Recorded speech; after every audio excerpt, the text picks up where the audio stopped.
Chapter 47. The Day the Earth Sang.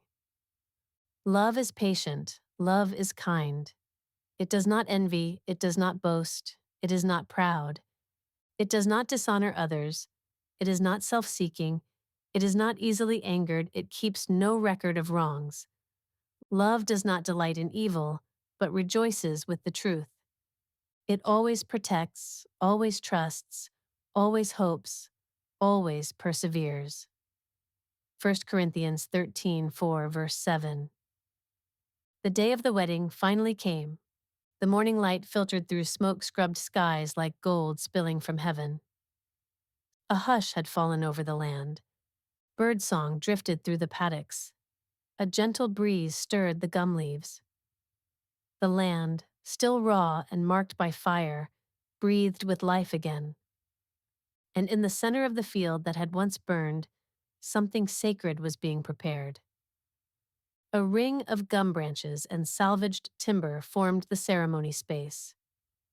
Wildflowers, most of them donated or foraged, had been tied along fence posts with old twine. There were no matching chairs, no white aisle runner, no polished sound system. But there was music in the air, the kind only hearts in love can hear. Inside the house, morning light filtered softly through the gauzy curtains, casting a golden hush across the room. Ruthie stood barefoot in front of the mirror, heart full, breath shallow, surrounded by the quiet holiness of the moment. The lace veil Margaret had gifted her rested delicately in her curls, pinned with a small eucalyptus sprig Naomi had tucked in with care. It smelled faintly of wild things and new beginnings. Her dress was simple, a soft cotton, slightly off-white, flowing around her like water, like grace incarnate. It clung at the waist and drifted to her ankles, brushing lightly against the wooden floorboards with every slow breath she took. Her hands trembled, not from fear or doubt, but from something far more sacred. Awe, wonder, the weight of what it meant to stand on the threshold of forever. Behind her, Naomi worked the final button at the back of the dress with steady fingers, her own gown a soft eucalyptus green that caught the light like dewy leaves at dawn. She stepped back slowly, taking in the sight of her dearest friend transformed. You look, Naomi's voice caught, a tear sliding down her cheek. you look radiant. Ruthie turned to face her, eyes brimming. Thank you. She said. Then, without hesitation, I love you. Naomi's breath hitched and she stepped forward, wrapping Ruthie in a tender embrace. They stood there for a long, still moment, hearts pressed close, arms around one another. Two women who had weathered fire and storm, now standing in peace. There were no speeches, no need for more words, only the deep knowing that they had found each other in this life and held each other through to joy. Outside, the soft rustle of trees and faint sounds of arrival hinted that the day had begun. But for now, in that room, time slowed, and Ruthie let herself feel it all. Every ache that had healed, every sorrow that had shaped her, every sliver of hope that had led to this morning of beauty, belonging, and breathtaking love. In the back paddock, where wildflowers now dared to bloom through the blackened soil, James stood beside Micah. The morning sun caught in his tousled hair, casting a soft golden crown over his head. He wore a crisp white shirt, sleeves rolled to the elbows, dark trousers, and his father's old belt buckle, now polished to a gleam, as if even the past had decided to show up clean. Micah glanced sideways, a quiet grin pulling at his mouth. You good? James exhaled slowly, the breath long and full. I've never been more sure of anything in my life. He looked out across the property, fence posts still charred from the fire, but green shoots pressing bravely through the ash. The field was dotted with neighbors and friends. Barefoot children darted between rows. Dogs meandered under folding tables. Micah gave his shoulder a pat. Time to let go of what was and walk into what is. James nodded, and together they walked toward the ceremony site, just an open space in the paddock, where eucalyptus branches arched like a natural cathedral, and Pastor Luke stood waiting beneath a makeshift altar of salvaged timber and wildflowers. Luke took James's hand in both of his grip firm, eyes bright with pride. She's coming. He said quietly. James swallowed hard and turned. The music began. No dramatic entrance, just the strumming of an acoustic guitar, tender and imperfect. It drifted across the field like a heartbeat. Then Ruthie stepped through the gate. The world stilled, and James forgot to breathe as he took in her beauty.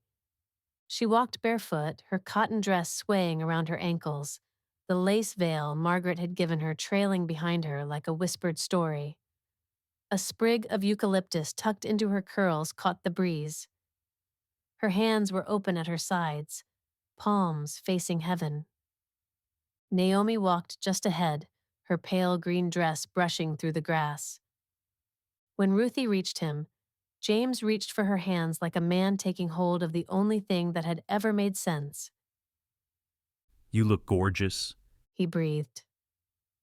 A gentle wind stirred the trees, their leaves rustling like 1,000 hands clapping in the branches.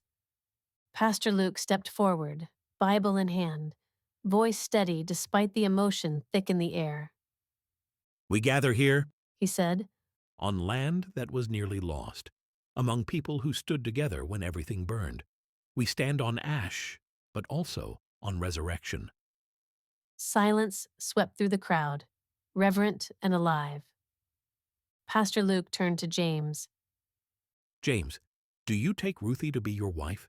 To walk beside her through fire and peace, to offer your hands, your heart, and your days, all the way home? I do, James said. with everything I am. Then Pastor Luke turned to Ruthie. Ruthie, do you take James to be your husband? To meet him with grace, to speak the truth in love, and to be his safe place in this world? I do. She responded without hesitation, smiling through tears. Always. They didn't read vows from a script. They spoke them from memory, etched not on paper but in scar tissue and hope. I won't run when it's hard. James said, eyes locked on hers. I will stay, just like you stayed. I won't close off. Ruthie replied, her voice trembling. I will have faith in us and stay open to you, because love isn't safe, but it's worth it. James slid a simple silver ring onto her finger, engraved with a small cross, faint but unmissable. Ruthie's hand shook as she placed a handmade band onto his, a smooth circle forged by a neighbor from melted scraps, made new. Pastor Luke lifted his hand, heart full. By the power of love and the grace of the one who holds us through flame and flood, I now pronounce you husband and wife. A beat of silence. You may kiss your bride. James didn't wait.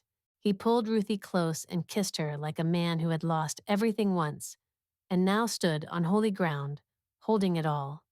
And maybe the land itself rejoiced, because just as their lips met, the breeze lifted the veil and the sun broke fully through the clouds. The gum trees danced and the ground seemed to exhale. The crowd erupted in cheers. Children twirled in the grass. Bear barked joyfully. Naomi whooped. Margaret sobbed. And Ruthie, laughing, crying, trembling, held on to James like he was both the promise and the proof. They feasted on fresh bread and stews cooked in tin pots over fire pits. There was lemonade, scones, fruit from neighboring trees. No one wore heels. Everyone stayed long after the sun had dipped low. James and Ruthie sat on a hay bale under the stars, hands clasped, watching the fireflies flicker between the trees. I think the earth sang today. Ruthie said. James looked at her. It did, He said, and it sang for us. Thank you for listening to this chapter of Healing on the Land. If this story has touched your heart, I'd love for you to come join me for the next chapter. You can find it here on this channel.